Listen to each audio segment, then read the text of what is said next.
Hello everyone, આજે આપણે ઓબ્જેક્ટિવની અંદર બીજો પ્રકાર જોઈએ અને આની પછી પણ હજી એક લેક્ચર મૂકવામાં આવશે. સૌથી પહેલું તો કે અહીંયા આપણે જે પ્રશ્ન આપ્યા છે એને વારાફરતી આપણે જોતા જઈએ. તો x અક્ષ, y અક્ષ અને રેખા x - y બરાબર 5 દ્વારા જે ત્રિકોણ બને છે, એટલે કે આપણે જો આલેખ વિચારીએ તો આલેખની અંદર જ્યારે તમને x - y બરાબર 5 આપેલો હોય તો એનો અર્થ કે તમને x અક્ષ અને y અક્ષ સાથેના છેદબિંદુ મળશે. એટલે કે x, y અને અચળ પદ આપેલું હોય, અહીંયા આગળ 0 ન હોય અચળ પદ, તો x અક્ષ y અક્ષ સાથેના છેદબિંદુ આપણને મળે. જે આપણે મેળવીએ તો x ની બદલે જો તમે 0 મૂકો, x 0 મૂકો તો કઈ અક્ષ સાથેનું છેદબિંદુ મળે? તો કે y અક્ષ સાથેનું છેદબિંદુ મળે. હું x ને અહીં આગળ 0 મૂકું તો 0 - y બરાબર 5. 0 - y બરાબર શું થઈ જાય? 5. તો અહીં આગળ તમને y બરાબર શું મળી જશે? તો કે -5 મળશે.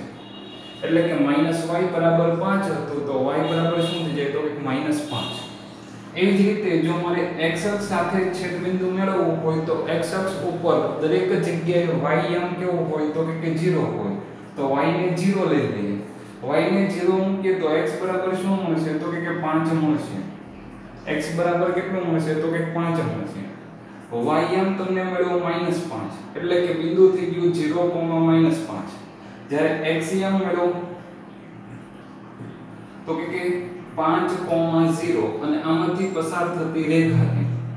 આ રેખા એ x અક્ષ સાથે અને y અક્ષની સાથે આ y અક્ષ, આ x અક્ષની સાથે જે ત્રિકોણ બનાવે છે એનું ક્ષેત્રફળ જોઈએ. તો x અક્ષ અને y અક્ષ સાથે જે ત્રિકોણ બને એ હંમેશા કાટકોણ ત્રિકોણ હોય. અને કાટકોણ ત્રિકોણનું ક્ષેત્રફળ એટલે કે 1/2 પાયો ગુણ્યા પાયા પરનો વેધ. 1/2 ગુણ્યા પાયો ગુણ્યા પાયા પરનો વેધ. અહીં આગળ આ -5 છે પણ અંતર ગણો તો +5 જ હોય. એવી જ રીતે આ અંતર પણ કેટલું થઈ જશે? તો કે 5 એકમ. એટલે કે પાયો પણ 5 નો, વેધ પણ 5 નો. તો 5 ગુણ્યા 5 એટલે 25 ને 25 ના અડધા કરો. 25 ના અડધા કરો તો કેટલા થઈ જશે? તો કે 12.5 ચોરસ એકમ. એટલે કે અહીં આગળ જે ત્રિકોણ બને છે એનું ક્ષેત્રફળ કેટલું રહેશે? તો કે 12.5 ચોરસ એકમ. સાથે બીજું કે જે આપણે ચર્ચા સાથે લઈ લઈએ તો કે x અક્ષનું સમીકરણ શું? x અક્ષ ઉપર હંમેશા y એમ શું હોય? 0 હોય. તો x અક્ષનું સમીકરણ એટલે કે હંમેશા y બરાબર 0. તમને એવો પ્રશ્ન પૂછેલો હોય કે x અક્ષનું સમીકરણ કયું આવે? તો y બરાબર 0. એવી જ રીતે જો તમને y અક્ષનું સમીકરણ પૂછે તો y અક્ષ ઉપર x એમ કેવો હોય? તો કે 0 હોય. x એમ કેવો હોય? 0 હોય. તો y અક્ષનું સમીકરણ હંમેશા કેવું હોય? x બરાબર 0. એવી જ રીતે જો તમને ફક્ત x બરાબર 3 આવું આપેલું છે, x બરાબર 3 નો અર્થ થાય કે y એમ બધી જગ્યાએ કેવા છે? તો કે 0 છે. અથવા તો y એમ ની કિંમત તમે કોઈ પણ લ્યો, તમને x તો કેટલો મળશે? 3 જ મળશે. એટલે કે અહીંયા આગળ 3 હોય તો આવી રીતે તમે દોરી શકો. x એમ 3 હોય, y એમ ગમે તે હોય તો x બરાબર 3. તો જ્યારે x બરાબર આલેખ આપે હંમેશા જે તમને આપેલું હોય એની સિવાયની અક્ષને સમાંતર, એટલે કે આ સમાંતર કોને રહેશે? તો કે y અક્ષને સમાંતર. x બરાબર 3 જેવો આલેખ હોય, x બરાબર -3 આપે, x બરાબર -2.5 આપે, તો x બરાબર કંઈ પણ આપ્યું હોય એનો આલેખ જે આપે એની સિવાયની અક્ષને કેવો હોય છે? સમાંતર. અને પોતાની અક્ષને લંબ. એટલે કે x બરાબર 3 આપેલું હોય તો x અક્ષને લંબ હશે. જે ધોરણ 9 ના કન્સેપ્ટ છે પણ આપણે અહીંયા આગળ પણ એને યાદ રાખવા રહેશે. તો x બરાબર 3 આવે એટલે કે x એમ આપેલો હોય તો y અક્ષને કેવો રહેશે? તો કે સમાંતર. એવી જ રીતે જો તમને y બરાબર 3 આપેલું હોય તો y બરાબર 3 આપેલું હોય તો એ કોને સમાંતર હશે? x અક્ષને સમાંતર હશે. x અક્ષને કેવો હશે? સમાંતર હશે. કારણ કે ત્યાં આગળ y ની કોઈ પણ કિંમત તમે લો, y બરાબર 3 જ રહે છે x ની કોઈ પણ કિંમત માટે. y બરાબર 3 જ રહે છે x ની કોઈ પણ કિંમત માટે. એટલે કે એનો આલેખ x અક્ષને કેવો રહેશે? તો કે સમાંતર. x અક્ષનું સમીકરણ y બરાબર 0 અને y અક્ષનું સમીકરણ x બરાબર 0, જે પણ સાથે યાદ રાખશે. હવે આપણે બીજો દાખલો જોઈએ. સમીકરણ યુગ્મ 3x - y + 8 = 0 6x - ky = -16 ના આલેખ કેવા છે? સમપાતી. સમપાતી રેખાનો અર્થ થઈ જાય a1/a2 = b1/b2 = c1/c2. અહીં આગળ આપણે જોઈએ તો a1/a2 સરખું થાય એટલે કે અહીં આગળ તમને કેટલા વડે ગુણેલા છે? તો કે 2 વડે. તો સ્પષ્ટ છે કે અહીં આગળ કેટલા છે? તો કે 1 છે. એને મારે અહીં આગળ કેટલા વડે ગુણવા પડે? તો કે 2 વડે ગુણવા પડે.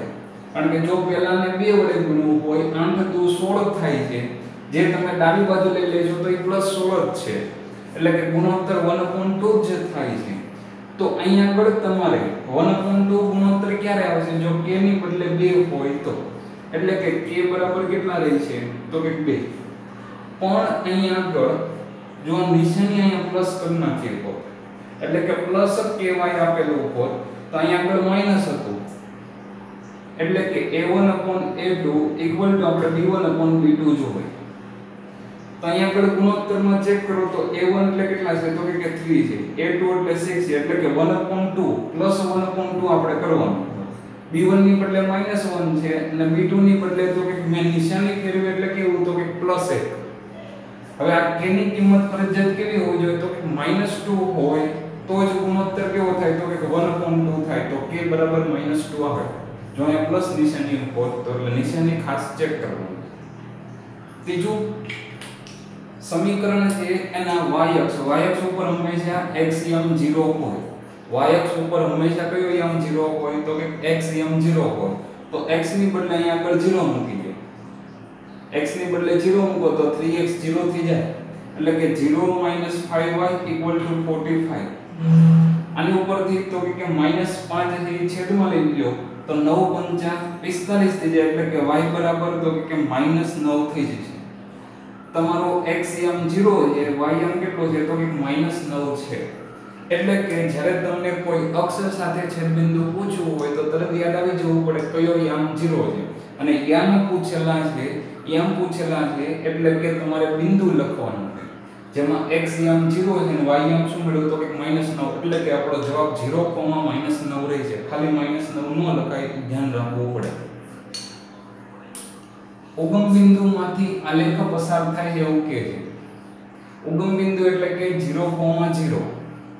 અને જો સામાન્ય સીધું વિચારી લો કે ઉગમ બિંદુમાંથી આલેખ ક્યારે પસાર થઈ શકે? જો તમને સમીકરણ આપે એનું અચળ પદ હંમેશા 0 હોય. એટલે કે અચળ પદ છે એની અંદર કોઈ કિંમત ન હોય પરંતુ કઈ હોય? શૂન્ય આપેલું હોય. તો અહીં આગળ આ x અને y વાળું જે કંઈ આપે પણ અચળ પદ કેવું હોવું જોઈએ? તો 0 હોવું જોઈએ. તો k બરાબર શું થઈ જાય? 0.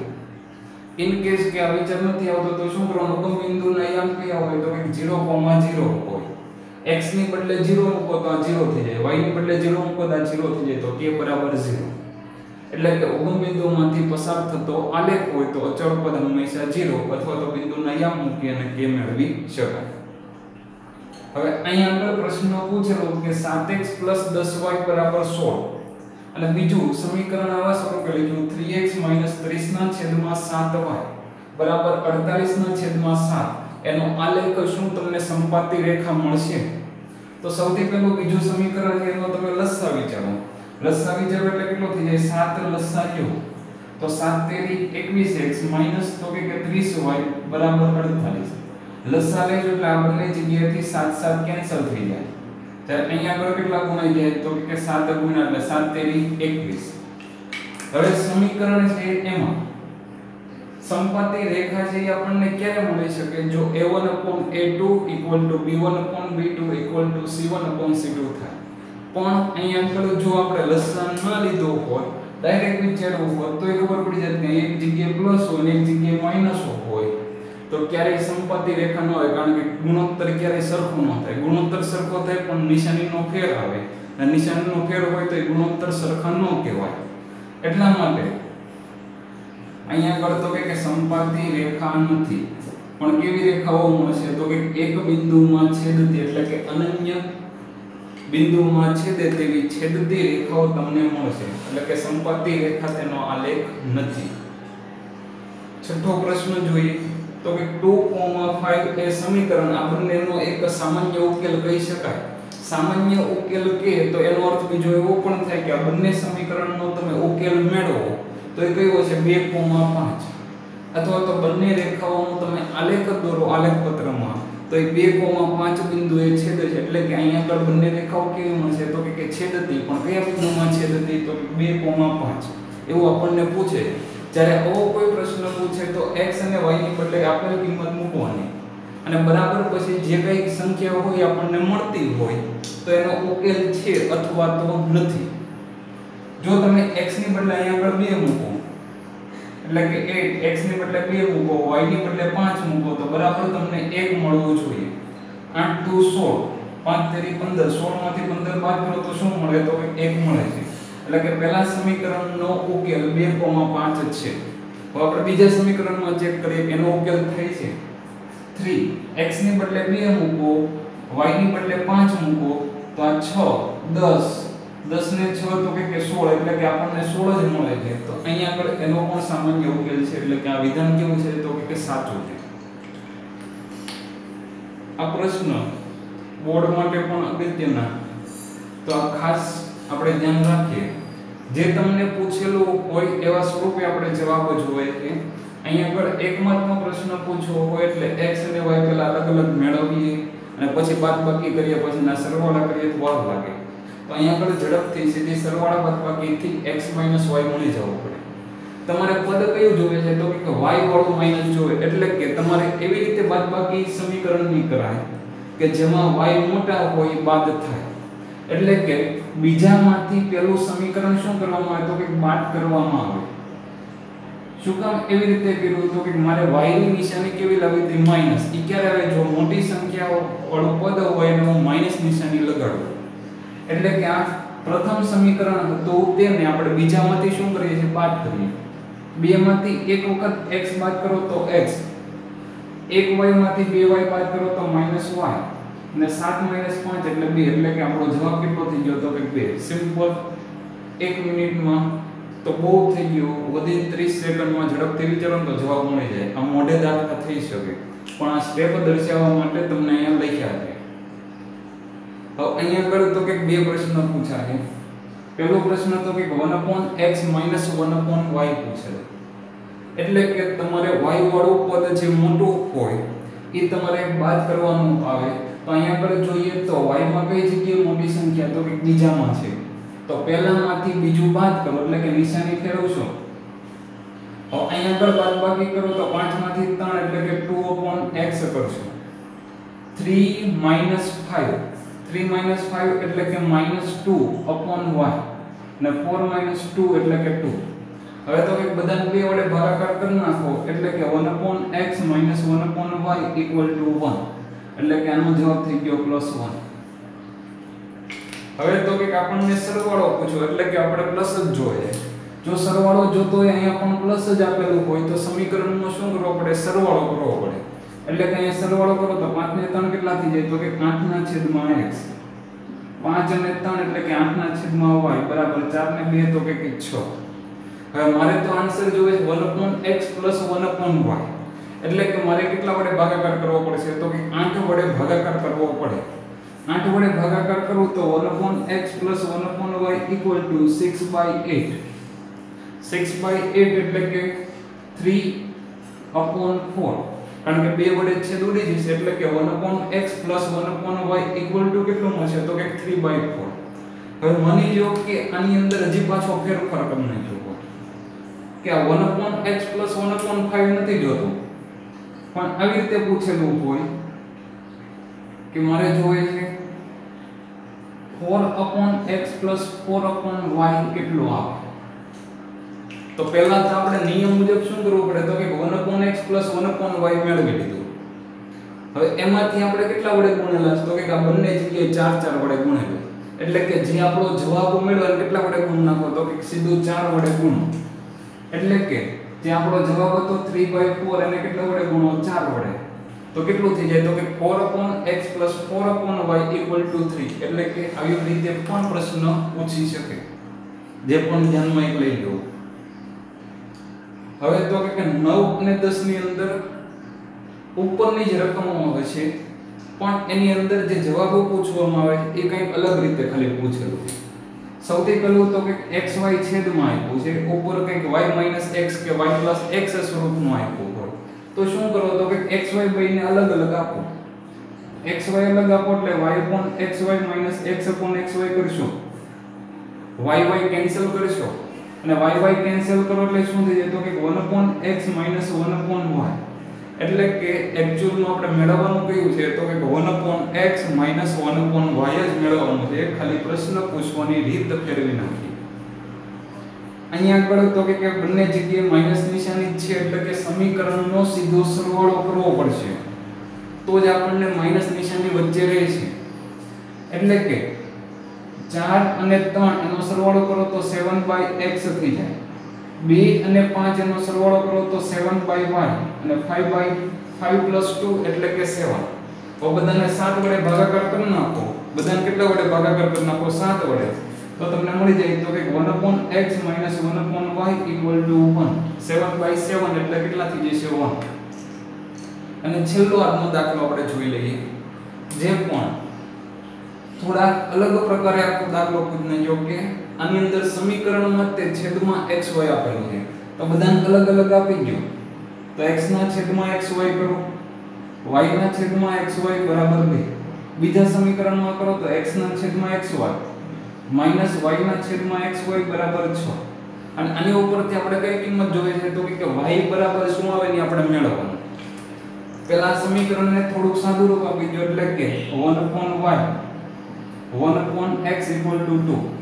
બીજા સમીકરણમાં x કેન્સલ કરો એટલે 1/y, y કેન્સલ કરો એટલે -1/x અને ઇક્વલ ટુ કેટલા તો કે 6. હવે અહીંયા આગળ તો કે આપણે સીધો સરવાળો કરી નાખો. સીધો તમે સરવાળો કરો એટલે x વાળો પદ કેવું થઈ જાય તો કે કેન્સલ.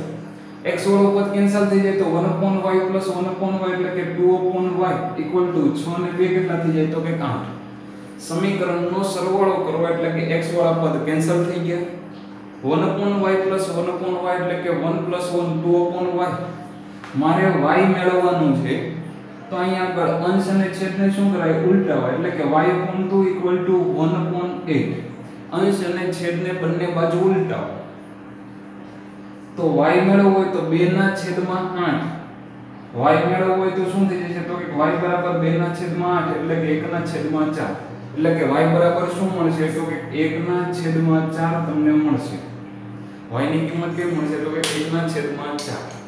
એટલે કે આજના લેક્ચરમાં થોડા દાખલાઓની આપણે ચર્ચાઓ જોઈ. જે આપણે નેક્સ્ટ લેક્ચરમાં હજી વધુ થોડાક આવા બેઝિક દાખલાઓ કન્સેપ્ટ જોઈશું જેની અંદર મુખ્ય રહેશે ઉંમર આધારિત ટૂંકા પ્રશ્ન કઈ રીતે પૂછી શકે અને સંખ્યા આધારિત કઈ રીતે પૂછી શકાય. જય હિન્દ, જય ભારત.